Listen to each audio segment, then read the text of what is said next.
عنوان چینل۔ بسم اللہ الرحمن الرحیم۔ دوستو، آج عنوان چینل کے توسط سے میں آپ کی خدمت میں حاضر ہوں۔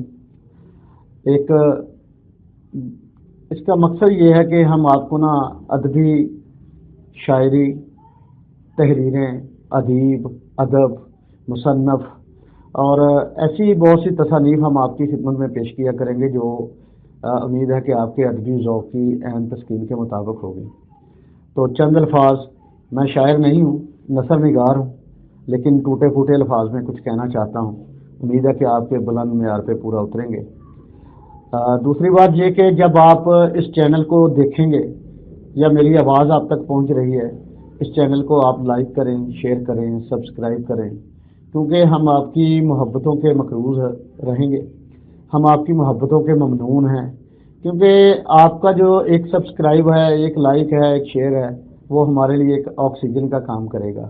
جس طرح کسی انسان کو زندہ رہنے کے لیے آکسیجن کی ضرورت ہے، اسی طرح اس سوشل میڈیا کے چینل کو پروموٹ کرنے کے لیے آکسیجن کی ضرورت ہے، اور وہ آکسیجن ہے آپ کی محبت۔ امید ہے کہ آپ لازمی میری اس درخواست پہ عمل کریں گے، اس کو لائک بھی کریں گے، شیئر بھی کریں گے۔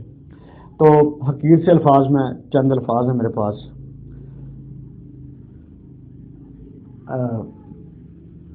حسرتوں کے جنازے کندھوں پہ اٹھائے چلتے رہے ہم، حسرتوں کے جنازے کندھوں پہ اٹھائے چلتے رہے ہم، خود ہی آگے کبھی پیچھے کندھا بدلتے رہے ہم، حسرتوں کے جنازے کندھوں پہ اٹھائے چلتے رہے ہم، خود ہی آگے کبھی پیچھے کندھا بدلتے رہے ہم، مضطرب ہمارا ہی سایہ تھا ہم سے لپٹنے کے لیے، مضطرب ہمارا ہی سایہ تھا ہم سے لپٹنے کے لیے، جس کے دامن میں خنجر دیکھ کر ڈرتے رہے ہم، مضطرب ہمارا ہی سایہ تھا ہم سے لپٹنے کے لیے، جس کے دامن میں خنجر دیکھ کر ڈرتے رہے ہم، بہت ہی گمنڈ تھا پیوستہ شجر سے ہونے پر، بہت ہی گمنڈ تھا پیوستہ شجر سے ہونے پر،